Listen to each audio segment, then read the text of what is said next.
What I'm curious is, for market participants, like when do they get nervous? When you have a DoD, a national security team that can't get their briefings from the General Services Administration, what's the problem there? How does that play out? What do you think about that? I'm very concerned about it because if you step outside the boundaries of the United States and you look globally, think how this is being received. We have decapitated our Department of Defense. We've fired the Secretary of Defense, the Undersecretary of Defense for Policy, effectively the COO, to put it in business terms. We fired the head of intelligence in the Pentagon, and we fired the chief of staff to the Secretary of Defense. That's in the last 24 hours. So you've got a very inexperienced group of people stepping into these roles for the next 70 days until President-elect Biden's team comes in, and it impacts us tactically. These people aren't familiar with what's happening globally to our deployed troops. It affects us operationally.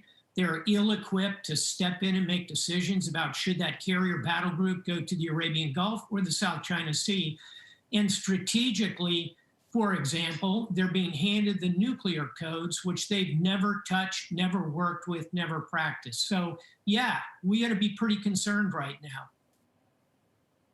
Looking through the other end of the telescope, Admiral, which threats do we need to take seriously then in terms of where they are likely to come from? Is it Iran? Is it Russia? Who do you think could take advantage of this situation?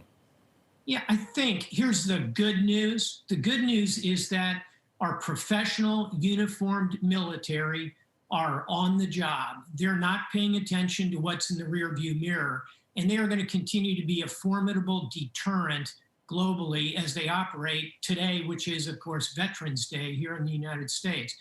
Having said that, I think the Iranians may be tempted to do something in the waters of the Arabian Gulf, make a run on a tanker.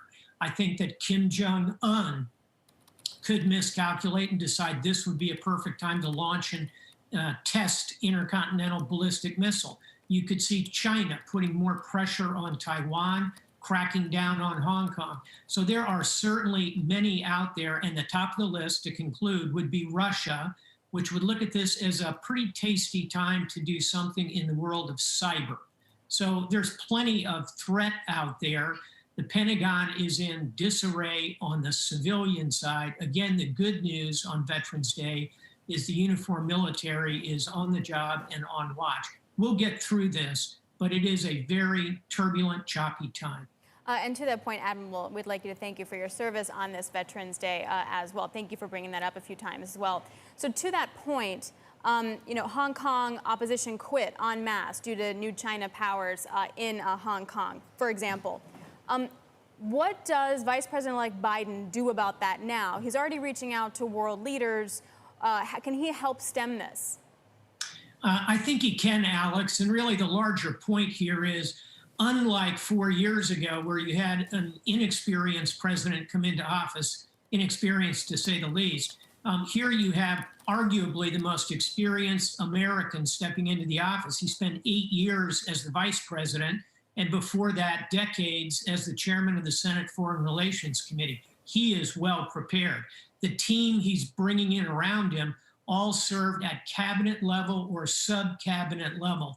So it's a very experienced team, and I think that President-elect Biden is doing exactly the right thing, picking up the phone and calling our allies who have felt a little abused over the years with the Trump administration, given some of their policies. If we are going to influence China's behavior or Russia's or Tehran's or Pyongyang's, it's going to be not U.S. versus one of them. It's going to be all of us, our allies, both in the Atlantic side and the Pacific side, NATO, Japan, Australia, working together. President-elect Biden's very well positioned to do that. I'm glad he's reaching out to world leaders. Admiral, one of the defining aspects of the Trump administration was its antipathy, it seemed, for Germany. Germany in particular, and its lack of defense spending. Do you think that disappears under a Biden administration? Well, certainly the reflexive concern about allies generally speaking, disappears. This is an incoming administration. I know all of them extremely well. They were all in office when I was Supreme Allied Commander. They are reflexively reaching out to allies. Having said that, I think a Biden administration, just like a Trump administration, just like the Obama administration, will continue to put pressure appropriately on our European NATO allies to hit the 2% of defense spending. Here's the good news. The allies are on track to do that by the middle of this decade. I think you'll see the Biden administration continue to push them, but the tone, the amicability, the link arms together to deal with big problems, that's going to change significantly. I know this is more of a trade question, but the trade and financial aspect has also sort of melded with the national security aspect to some extent under President Trump. So the tariffs that the EU and the US are imposing on each other, the same with China, do they get rolled back? Do they get wrapped into this national security conversation under a Biden administration, or no? I think that they will not immediately suddenly see a lifting of all of these tariffs being imposed, frankly, from both sides, as you correctly point out, Alex. But I do think that because this administration has credibility in conversations, can bring more to the table, I think you'll see a lessening of this tendency, particularly on the European side of things. And I think over on the China side, you'll see a Biden administration that creates a real strategy, doesn't attempt to use tariffs as a single blunt instrument, has a nuanced basket of carrots and sticks. So I think there will be possibilities on that side as well to find ourselves in a better place. Look, what we've got to avoid is what happened exactly 100 years ago when the world came out of its last pandemic. What happened? Trade barriers all around the world, this Hawley-Smoot tariffs here in the United States. How did that work out? Well, we cracked the global economy with the Great Depression and staggered into the Second World War. We can avoid that. I think a Biden administration is well positioned to do that. Step one is get him in office and let's start having the conversation both with our allies and with our opponents.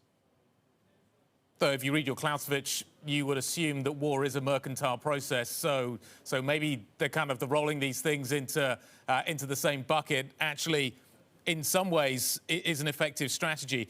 Talking of spending money, let's talk about where you think the Biden administration should spend money. You mentioned cyber a little earlier on. Where do you think the emphasis should be for the DoD to spend the money that it's going to have? It looks like budgets are going to be relatively flat. Where would you place the emphasis? Would it be more on cyber? Would you look to what is happening maybe in Asia and think we need to stick with a more conventional, kinetic kind of approach? Where do you think the emphasis should lie? I think you've got it about right. Defense budgets, I would predict, will remain flat, maybe slightly down, but even there, I think that's doubtful. So what you're going to want to do is reapportion within that extremely high $700 billion top line, as we call it at the Department of Defense, reapportion. I think the winners will be cybersecurity, special forces, small elite teams, unmanned vehicles, and not only drones in the air, but also ocean-going drones, land-based drones, space, that unblinking eye in the sky, and maritime. Because the big challenge as this century unspools, and certainly this decade, will be with China. We're not going to fight a land war in Asia, as the saying goes, avoid those. We are going to be creating deterrence in the South China Sea with our maritime forces and all the other items I mentioned. The bill payers will likely be big Army troop formations, again, unlikely to see major land conflict. Potentially the nuclear forces, which are in reasonably good shape, may not need quite the upgrades that were planned under the Trump administration. So there will be new priorities, as I mentioned. There'll be some bill payers. That's what I would predict from the Pentagon under President Biden.